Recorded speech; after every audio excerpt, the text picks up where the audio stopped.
It feels like we're all suffering from information overload or data glut. And the good news is there might be an easy solution to that, and that's using our eyes more. So visualizing information so that we can see the patterns and connections that matter, and then designing that information so it makes more sense, or it tells a story, or allows us to focus only on the information that's important. Failing that, visualized information can just look really cool. So let's see. This is the billion-dollar-ogram, and this image arose out of frustration I had with the reporting of billion-dollar amounts in the press. That is, they're meaningless without context. 500 billion for this pipeline, 20 billion for this war. It doesn't make any sense. So the only way to understand it is visually and relatively. So I scraped a load of reported figures from various news outlets and then scaled the boxes according to those amounts. And the colors here represent the motivation behind the money. So purple is fighting, and red is giving money away, and green is profiteering. And what you can see straight away is you start to have a different relationship to the numbers. You can literally see them. But more importantly, you start to see patterns and connections between numbers that would otherwise be scattered across multiple news reports. Let me point out some that I really like. This is OPEC's revenue, this green box here, 780 billion a year. And this little pixel in the corner, 3 billion, that's their climate change fund.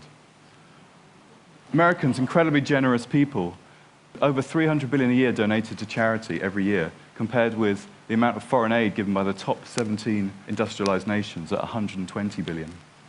And then, of course, the Iraq War predicted to cost just 60 billion back in 2003, and the mushroomed slightly. Afghanistan and Iraq mushroomed now to 3,000 billion.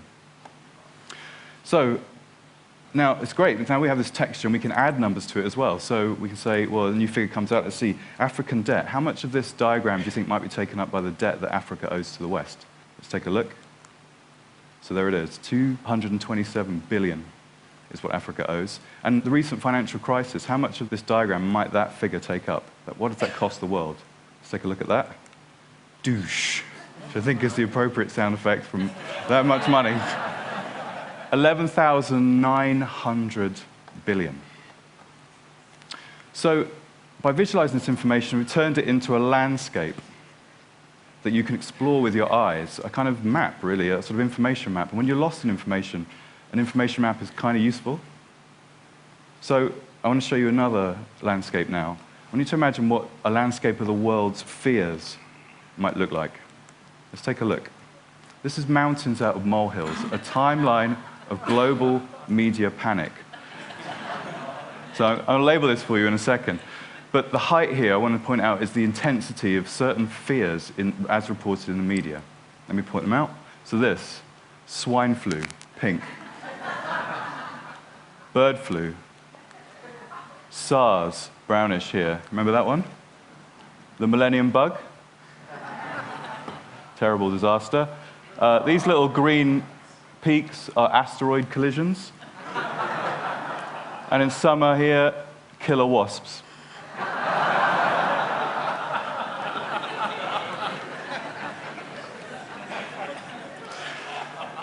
So these are what our fears look like over time in the media. But what I love, and I'm a journalist, and what I love is finding hidden patterns. I love being a data detective, and there's a very interesting and odd pattern hidden in this data that you can only see when you visualize it. Let me highlight it for you. See this line? This is a landscape for violent video games. As you can see, there's a kind of odd, regular pattern in the data, twin peaks every year. If we look closer, we see those peaks occur at the same month every year. Why?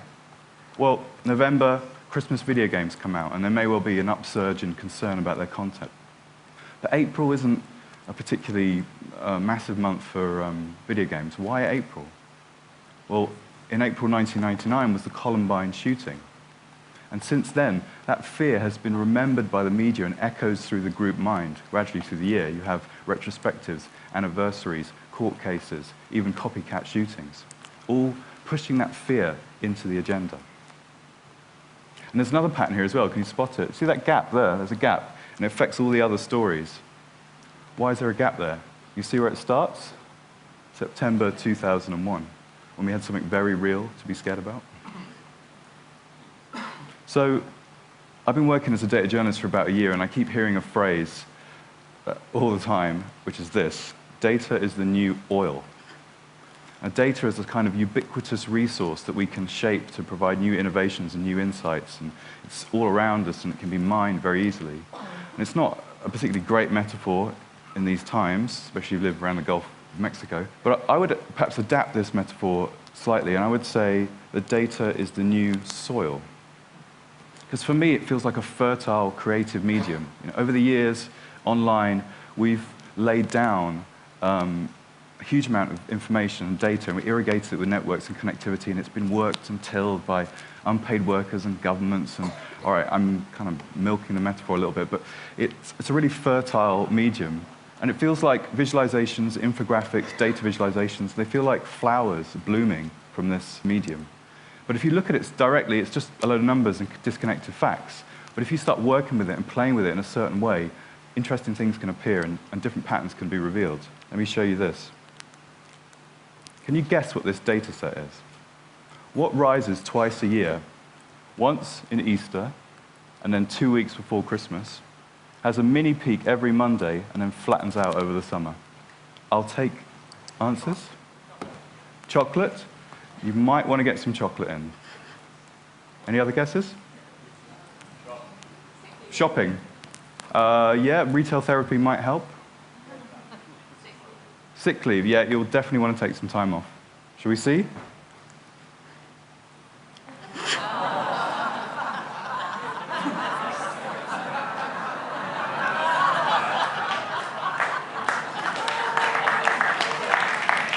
So, information guru Lee Byron and myself, we scraped 10,000 status Facebook updates for the phrase break up and broken up, and this was the pattern we found. People clearing out for spring break.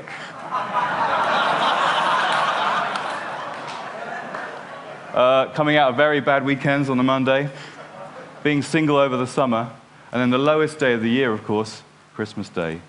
Who would do that? So there's a titanic amount of data out there now, unprecedented. But if you ask the right kind of question or you work it in the right kind of way, interesting things can emerge.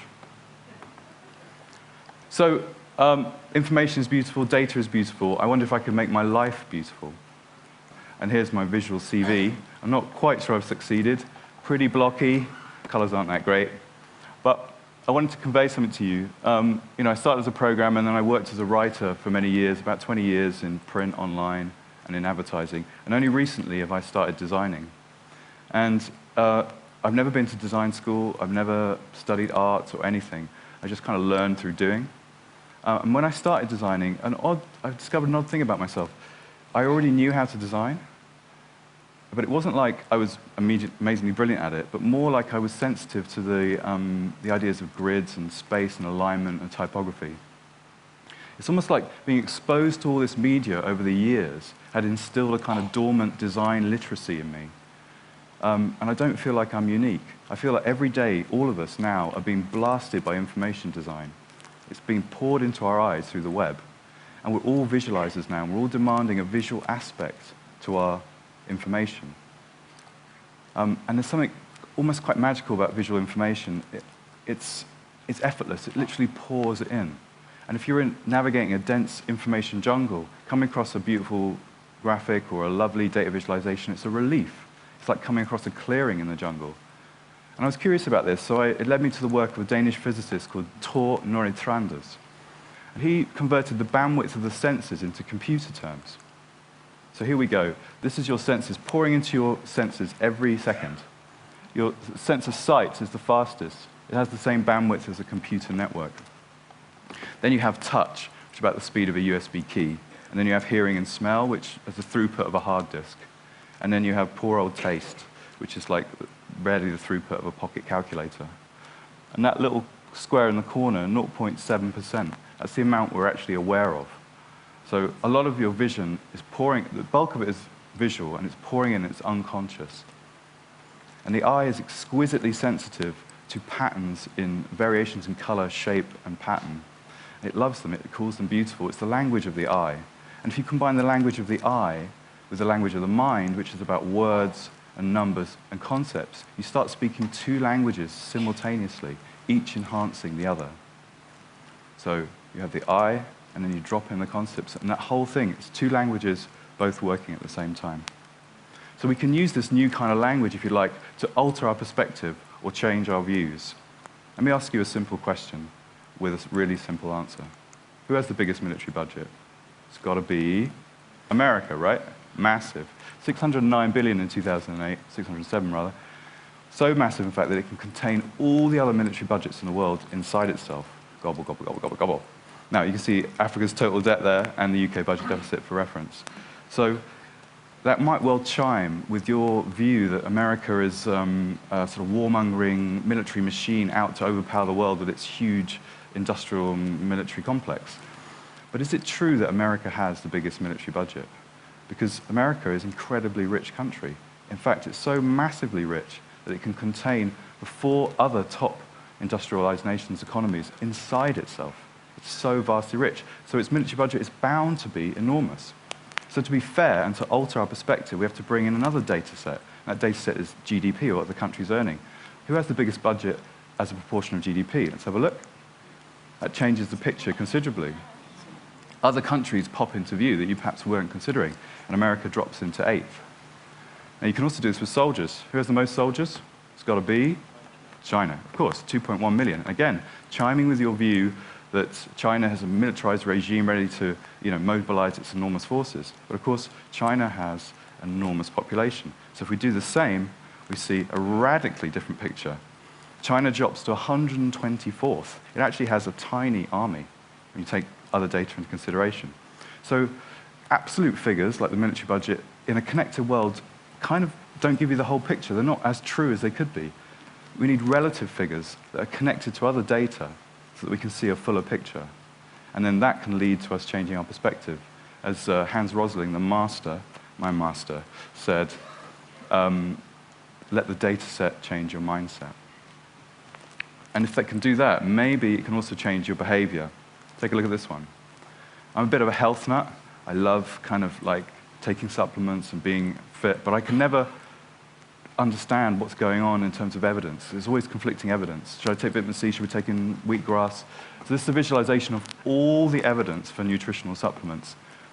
This kind of diagram is called a balloon race. So the higher up the image, the more evidence there is for each supplement. And the bubbles correspond to popularity as regards to Google hits.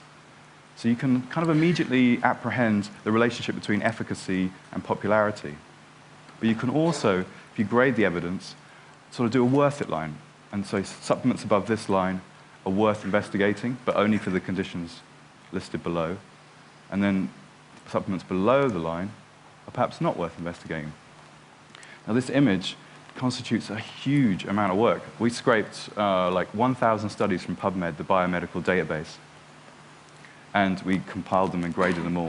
And it was incredibly frustrating for me because I had a book of 250 visualizations to do for my book. And I spent a month doing this, and I'd only filled 2 pages. But what it points to is that visualizing information like this is a form of knowledge compression. It's a way of squeezing an enormous amount of information and understanding into a small space. And once you've curated that data, and once you clean that data, and once it's there, you can do cool stuff like this. So I converted this into an interactive app. So I can now generate this application online, this visualization online, and I can say, yeah, brilliant. So it spawns itself. And then I can say, well, just show me the stuff that affects heart health. So let's filter that out. So heart is filtered out, so I can see if I'm curious about that. I think, no, I don't want to take any synthetics. I just want to see plants and just show me herbs and plants. There we go, all the natural ingredients. Now this app is spawning itself from the data. The data is all stored in a Google Doc, and it's literally generating itself from that data. So the data is now alive. This is a living image. And I can update it in a second. New evidence comes out. I just change a row on a spreadsheet. Douche. Again, the image recreates itself. So it's cool. It's kind of living. But it kind of can go beyond data, and it can go beyond numbers. And I like to apply information visualization to ideas and concepts. This is a visualization of the political spectrum, an attempt for me to try and understand how it works and how the ideas percolate down from government into society and culture into families, into individuals, into their beliefs, and then back round again in a cycle. What I love about this image is it's made up of concepts. It explores our worldviews, and it helps us, or it helps me anyway, to see what others think and to see where they're coming from. And it feels just incredibly cool to do that. And what was most exciting for me designing this was that when I was designing this image, I desperately wanted this side, the left side, to be better than the right side, being a kind of journalist, left-leaning person. But I couldn't, because I would have created a lopsided, biased diagram. So in order to really create a full image, I had to honor the perspectives on the right-hand side, and at the same time kind of uncomfortably recognize how many of those qualities were actually in me, which is very, very annoying and uncomfortable. But not too uncomfortable, because there's something unthreatening about seeing a political perspective versus being told or forced to listen to one. It's actually, you're capable of holding conflicting viewpoints joyously when you can see them. It's even fun to engage with them because it's visual. So that's what's exciting for me, seeing how data can change my perspective and change my mind midstream. Beautiful, lovely data. So just to wrap up, I wanted to say that it feels to me that design is about solving problems and providing elegant solutions. And information design is about solving information problems. And it feels like we have a lot of information problems in our society at the moment, from the overload and the saturation to the breakdown of trust and reliability and runaway skepticism and lack of transparency, or even just interestingness. I mean, I find information just too interesting. It has a magnetic quality that draws me in. So visualizing information can give us a very quick solution to those kinds of problems. And even when the information is terrible, the visual can be quite beautiful. And often we can get clarity or the answer to a simple question very quickly, like this one. The recent Icelandic volcano, which was emitting the most CO2? Was it the plains or the volcano? The grounded plains or the volcano? So we can have a look. We look at the data and we see, yep, the volcano emitted 150,000 tons. The grounded plain would have emitted 345,000 if they were in the sky. So essentially, we had our first carbon neutral volcano. Yeah.